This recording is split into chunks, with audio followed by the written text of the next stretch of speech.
What's up guys, I'm Akila. Welcome to my channel. In today's video we're going to be doing something a little bit different from like my typical review videos. So I seen this video from another creator, Samantha. I can't really say her last name, so I don't want to butcher it, so I'll leave her channel down below.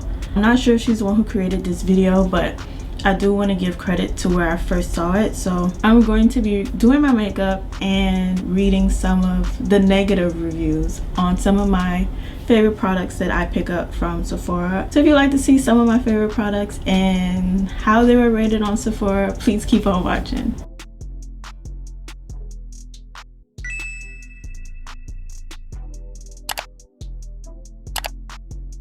Okay, so my brows are done. Next step would be primer. I can't really think off the head of a favorite primer that I buy from Sephora, but I can't think of a moisturizer, and my favorite moisturizer is the Ultra Repair Cream by First Aid Beauty. I love this stuff. I try to apply it every time I do makeup because it just gives my skin the moisture that it needs, and it's like my favorite. It's so thick, and even though I have combo oily skin, it just makes my skin feel so good. Okay, so let's go on Sephora and read some of the reviews. It has 4 and a little bit more than a half star, and we're just gonna go straight to the negative reviews. Okay, the first one, a big no for me. I'm very disappointed. I thought this would give me great hydration, and it's doing the complete opposite. My nose and forehead is peeling like crazy. Okay, I'm not reading no more of that one. Disappointed, tiny bumps on the face. Smells horrible. Well, like they come in different fragrances, so I don't know. Seeing people say it caused breakouts. Irritated their skin, didn't work for me. Bad breakouts, I don't know. It worked perfectly fine for me, and I have combo skin. I don't know, so we're just gonna go ahead and go to the next product. I'm just putting on the e.l.f. primer right now. They don't sell e.l.f. at Sephora, so we're just gonna skip over the primer section. Okay, so the foundation we're going to be using today is, I don't want to really say drying, but they say it's waterproof, so it does kind of cling to the skin, and I want to make sure I'm nicely prepared for this foundation. Okay, so we're going to be using the Dior Backstage foundation. When I first tried this foundation, it was probably like one of the best matches I've ever had. Now I found better, but I still love this foundation. I don't really use it as much as I should. Let's see the reviews. Okay, so 4 and probably like a quarter stars out of like 2,015 reviews. That's a lot. Okay, she says, one review says that it's heavily scented. It is a scented foundation, so I could see how that could bother you if you don't like scented products. Disaster, save your money. Try touching up with concealer and setting powder, and this foundation completely broke up. It was so bad that I had to remove my entire face of makeup. Okay, not for me. No coverage at all. I put it on and it didn't look like anything was on my face. So disappointing. Didn't agree with my skin. Very liquid, and my face got red. And then I see more people complaining about the scent. Some people say it was flaky, dried out their skin. Worst foundation I've ever used. It doesn't sit well on my face, and it makes me appear as though my skin has more imperfections than it actually does. It's not buildable, becomes blotchy, and when you try to build, the coverage is not good. Okay, so with that being said, I would say that it's not a full coverage foundation. It's supposed to be more on the natural side. It is a face and body foundation, so you're supposed to be able to put it on your face and your body, and I don't think full coverage would be smart. It is liquidy. I'm not going to say they're wrong about that. But for me, when it comes to this foundation, the way to get like the best wear out of it is to make sure your skin is prepped, because like I said, it is waterproof. When you apply it, it does set into place, so it won't move throughout the day. This is what it's looking like. It does have a level of coverage. Just don't use a sponge with something so liquidy. This is a good foundation for women with oily skin. It does lock into place once you put it on. And here it is. I think it looks pretty. You have to let the foundation kind of dry before you go in with another layer of it, because you're gonna move it. I don't know. I mean, every product isn't going to work the same on every person, so what can I say? Okay, next would be concealer. My favorite concealer at the moment that I could buy at Sephora is the Pat McGrath Lab Sublime Perfection Concealers. It's so good. It's worth every penny. I never thought I would pay $30 for a concealer, and I do not regret it. I have 2 shades. That's how much I love it that I would buy 2 of them. Let's go ahead and see what Sephora say. Okay, so this pretty much is at 4.5 stars out of 700 reviews. Only 12 of them are 1-star reviews, so let's see. Cake face, looks so cakey and settles into your fine lines. I looked horrible. I had such high hopes for this one. The concealer was super dry and made my under eyes a crease mess even after eye cream and primer. I'm 24 and I look like I had wrinkles. This stings my eyes every time I wear it. She's assuming that it has alcohol in it like the foundation. Terrible, not what I expected. Didn't cover well. I wanted to like this so much. I love the color and the formula. It felt good on. Unfortunately, it creased like crazy. I've tried it several times. I set with powder, with and without powder, and I tried it with a primer and without. I tried it. Pretty much it just didn't work for her. Yuck. This product did not blend at all. It was I'm guessing thick, and I did not like it. Would not recommend it. To be honest, I really didn't enjoy this concealer. The coverage was great, but it was too drying, cracked under my eyes. I tried it a few different ways and I couldn't get myself to like it. I do not agree with those 12 reviews. Majority of the reviews are good. It's just 12 bad ones. I don't know. They said it was drying. This is probably one of those concealers, personally for me, that does not dry down really fast. Like you have to take like a fan to get it to dry down. It doesn't really dry that fast. It is more on the thick side when it comes to concealers, but what else did they say? It cracked. If you don't have the correct setting powder, it's gonna crack on you. Well, I have that problem with pretty much every concealer. Crease like crazy.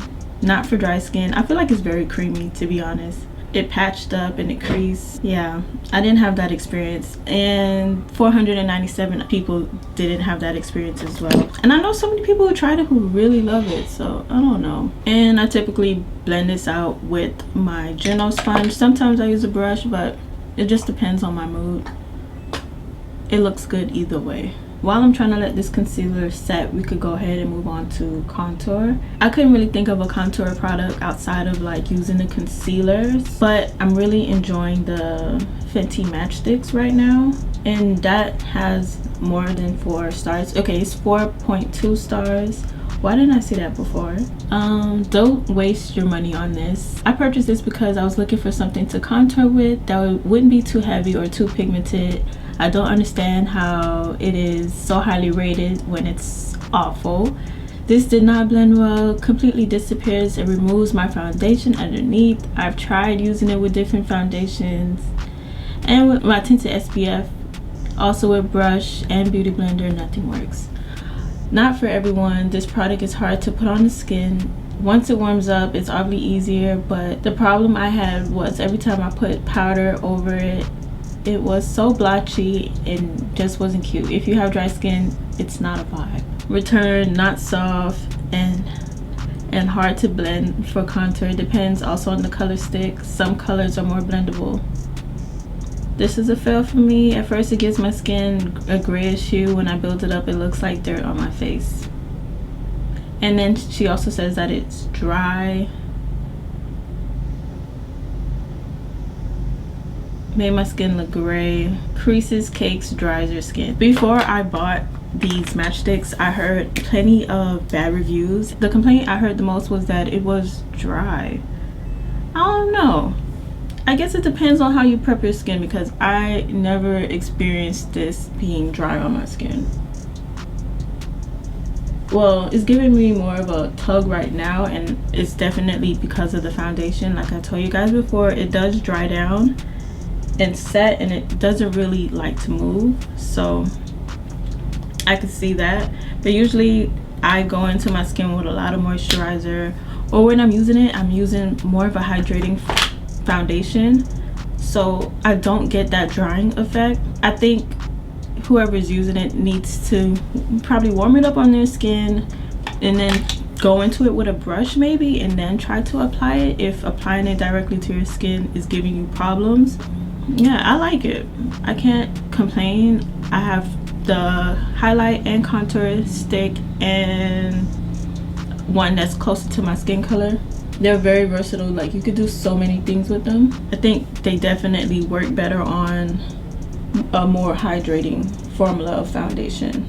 Look at this concealer. It's still glossy. It hasn't really dried down yet. Reading those reviews, like, I don't know, I'm just not experiencing what they experience with it. It's still very much liquidy, and I put it on a little minute ago and it's still moving. I've had concealers that I'll put on and dry down within seconds and it won't move. Look how far I was able to take that concealer. Yeah, and for those people who are saying like the contour stick was kind of blotchy or gray, like, maybe you need to try a different color. If it's coming off gray on you, then that's just not the color for you. Try another one. There's so many shades that you can choose from. And then it's a contour stick. It's supposed to look like a shadow. Depending on the color that you choose, it's not really supposed to give you a bronzer vibe. It's a contour stick, you know what I mean? Like, it's not supposed to give you warmth unless you pick a warmer color. But anywho, with that being said, let's move along. We're gonna go right into, well, my favorite setting powder of all setting powders is the Anastasia loose setting powder in Banana. I know you guys have heard me talk about this powder so much in the last few videos. It literally changed the game for me because I couldn't get anything to like completely set under my eyes and stop it from creasing, and this powder did it for me. So let's go ahead and read the review. Okay, so this one has 4.6 out of 5 stars, and out of 500 reviews it has 12 negative ones. Okay, no, this setting powder makes my ABH foundation look cakey and settles in every line. Not for me. Don't like it at all. Terrible, chunky, highly disappointed. This powder is so patched and clumps up. Gross. Expected better than this. The worst. This setting powder leaves your skin looking patchy. Awful. Try fixing it and it will only crack and separate my foundation. It will ruin your whole makeup look and mood. So sad. I'm so sad that this didn't work out for me. The color that I got was golden orange, and let me tell you, it was extremely orange. I'm not even recording this, but I should. I was really excited when I got this product because I love this brand so much and I really needed a good setting powder. This is just my face after 2 hours. Nothing is set. It was coming off. This did not work out for me. Don't buy. Worst loose setting powder I have. Buy. You can find better in the pharmacy. It feels so hard. I can't explain it. It ruins my makeup completely. Maybe it will work for a really greasy skin. Mine is normal and it feels terrible. I won't recommend, and it's too expensive. Goldfish face. I got the color golden orange. Okay, one of the reviews that I just saw of somebody reviewing golden orange is my skin tone. I personally wouldn't use golden orange to set, well, at least under my eyes, because I don't think it's for my skin tone. I think it's for a girl who's a little more chocolate than me, so I wouldn't recommend golden orange for any of my foundation twins out there. That's just not the color for us. Like, once I press this in my skin, like, my creases are set for the rest of the day. I have like this $50 Pat McGrath powder in front of me, and even that couldn't set under my eyes. I'm pretty sure it's better for like all over the face, but when it comes to setting my under eyes, it just didn't do it for me. One thing I would say about that powder is like it can look pretty dry, but once I go in with setting spray, it makes it all better. Next for me is like a face powder, and for the face powder, it's not so much about color, it's just that it just makes my skin blur, and it helps me make all the colors that's on my face blend effortlessly into each other. So that's what I use my face powder for, not more so to set, because pretty much everything on my face is already set. My favorite face powder is the Sephora MicroSmooth, and I use it in Mahogany. Every time I use it and I forget to like link the name off, I always have comments like, what color is your powder, what color is your powder? And it's Mahogany. Let me go ahead and pull that up. The powder is so good, and it's also so affordable. Okay, so the powder has 4.4 stars. Let's look at the negative reviews. Okay, didn't apply well, you need to use a lot of it, not a fan. Okay, the powder hardens after some time, turned into one big block. My brush can't pick up anything too bad. The coverage and the shade was perfect. I thought this powder was a dream come true, decent price, and it's actually performed well, but my sensitive skin didn't like the ingredients. She developed small bumps, worst powder cakey, and it transfers onto anything, rubs off easily. She's saying that the old formula was better, made foundation grainy, put your money into something else. I was recommending this product by a sales associate and I hate it. It does not seal in my foundation like it should. Oil peeks through after 2 to 3 hours. It's just overall not worth it. Okay, make me broke out, just blah, no blur, no coverage, no airbrush or set. Went back to my drugstore brand. Okay, so pretty much the complaint was that it didn't set, no coverage, and the formula was ruined. I'm guessing it was a better formula before. This is what it looks like. This is mine in Mahogany. It's like that baked formula. So when you're going in with a brush and your face might have oil or something on it, and you go back into your powder, like you can form like a hard surface on top of your powdered products. Like it happens, and all you have to do is like scrape off the top layer, and then you'll be able to use it again if that's your problem. But this powder isn't supposed to give you coverage, you know what I'm saying? That's just not what its job is. It's supposed to be a micro powder that's supposed to blur and set your face.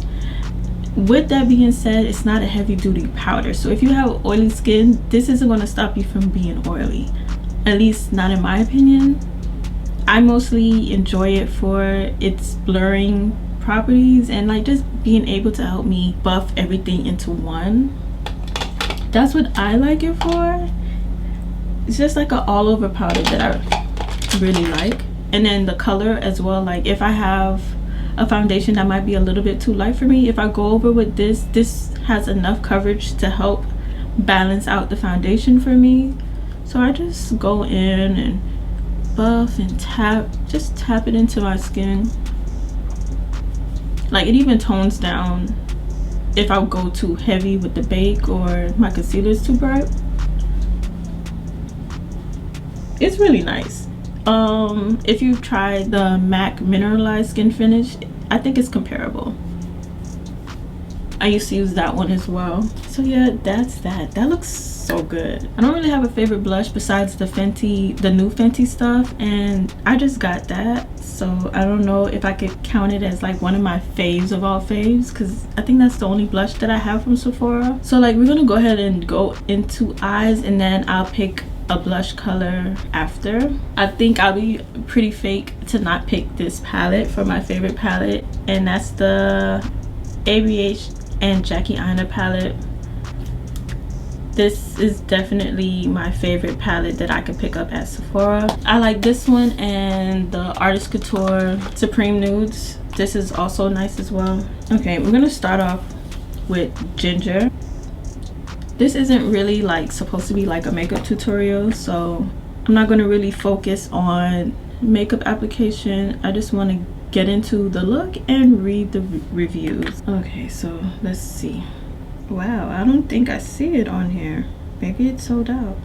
Let me type in Jackie. I don't think it's on the Sephora site anymore. Yeah, it's not on here. I'm gonna just hope that it was sold out, and that's the reason why it's not on here. Because so I'm gonna just go ahead and finish the rest of my eyeshadow and I'll be back. Okay, now we're gonna go into lashes. My favorite pair of lashes period is Lilly Lash Miami, but I'm not putting on those today. I'm going to put on Lila from Lilly Lash. And I mean, we can read some of the reviews and see what it's looking like. Okay, so like the first review is saying that the band is pretty thick, it's hard to put on. Okay, cheap, horrible cheap lashes. Lashes made from, they're not comfortable, they're heavy. She's saying that they shed like crazy and not comfortable. 0 out of 10 would recommend. Yeah, I'm pretty much saying that they're uncomfortable. I'm not gonna lie to you guys, when I first tried a pair of Lilly lashes, they were not the most comfortable pair of lashes I've ever worn, especially if you're accustomed to wearing drugstore lashes. Like, they're not the same at all. These lashes are like a push-up bra for your eyelashes. The band is thick because it's so much hairs on this one piece of lash. You're definitely gonna have to get used to it. That's what make Lilly Lashes Lilly Lashes. They're supposed to be 3D mink lashes. They are heavier, they are fuller. Depending on the style, they might even be longer. Since this look is kind of like in that burnt orange kind of vibe, I'm going to use the Fenty Cheek Out blush in Rose Latte. I just did a review on this and did a whole face of Fenty, so if you guys would like to see that, I will link it up in the cards. So let's go ahead and get into the reviews on this product. It's a newly released product. I saw good and bad reviews about it, but I really like them. It looks really nice on me. The only complaint I have about it is how small it is. I think it's pretty small for $20. Okay, did not last. Pigment is not strong. I love Reef products, but this was not one. It was like getting tinted Vaseline and putting that on. Yeah, and she's saying that it didn't work for her. She had strawberry dip. Don't waste your money. Put this in my cheeks. It does not move, cannot blend, would not recommend. I forgot to record. Terrible, too small, color is barely visible, extremely disappointed. They're saying buy mini lip cheek for 2 times the product. The formula is faint, it doesn't really build up, it's very small. Yeah, and they're saying that they got their Milk Makeup mini blush. I also have one of the minis. Yeah, this is the Milk Mini right here. It has 2 times the product, so she says. I'm not seeing the weight on here, but I know the Fenty one has 3 grams. She feels like it's a scam because it's so little product for the amount. Not a full-size product. Not impressed with how tiny this product is. It's a trial size. I would expect to get it for 100 to 250 points. It's only 3 grams of product by comparison to another cream blush. The Too Faced Peach My Cheeks ones are 12.5 grams. And those felt small. I'm heavily considering returning because I don't feel like I got my money's worth for this small amount of product. Yeah, it's pretty much the same thing. That is very small, and some people are having a hard time getting it to show up on them. I saw Jackie Aina, even though Jackie didn't really, she liked them but she didn't like them. It was a very confusing review because I feel like she did like them, but she felt like she had to do too much work to get them to show up on her skin tone, and I get that. If that's your problem, I would say if you don't mind spending $20 on 30 grams of product, try a different shade. All colors aren't going to work on everybody, but anyways, I got Rose Latte and this looks gorgeous on me, and I could go like sheer, and then it could also build up pretty nicely as well. Like, it's a very nice blush, and I am blush obsessed, so I really like this. I'll only tell you guys about this shade because I don't know what the other shades look like, but Rose Latte is definitely a beautiful shade, and I can see it working on a lot of skin tones. For highlighter, it's between Artist Couture and Becca Prosecco Pop. I love it. It's super pretty. But we're gonna wear Artist Couture today. I usually use Conceited, but today we're gonna try what is it called, Gold Digger. Okay, so this one has pretty high ratings. It's 4.6 stars. Nope, I don't even like it as an eyeshadow. It's loose highlighter with flecks of larger silver sparkles randomly specked in it. The color is okay. The sparkles are unattractive. No thanks at all. I don't even want to open the product again. Honestly don't understand the reviews on this one. There's nothing glowy about this. It's just straight up glitter. It's so sparkly it jumps off your face. A blatant stripe of makeup. I hate it. Not the greatest, plus it's messy. I personally don't understand the great reviews, which was my reason for purchasing. After first application, it was really pretty, but my thought was I could easily get this from one of my Jeffree Star highlighters without any mess. Biggest letdown ever. So dusty. It's so dusty and it doesn't show up at all. Glitter mess. Purchased this item because everyone was saying how good it is. However, it turned out to be a total glitter mess. Yes, it's blinding when you first apply it, but you could definitely see every piece of glitter. Okay, so I've seen some people say it doesn't show up, and I've seen some people say that it was too much for them. So I mean, I guess it depends on what shade you pick. I've only tried Gold Digger and Conceited. Conceited is definitely one of my favorites. These highlighters are also not for the faint of heart or people who don't like glam, because it's very intense. Even too intense for me. Sometimes I'll have to go in and tone it down. Like, it's a very in-your-face kind of highlighter. Yeah, you don't want to go too crazy with this. I'm sure each shade is a little different from the others. This one doesn't have flecks of glitter in it like the ones the girls were complaining about. Everybody just has different experiences or like different things. So yeah guys, this is my final look using some of my favorite products that are sold at Sephora. Everybody has an opinion, and I didn't really experience the things that they're experiencing with these products. Some are understandable, and then some, like, I feel like you just have to know how to use the product. And I know like some people don't have the time to try to finesse things, but today's look is pretty cute if I say so myself. That wraps up today's video. If you enjoyed today's video, please give it a thumbs up, and if you aren't already subscribed, please subscribe to my channel, and I will see you guys next time. Bye.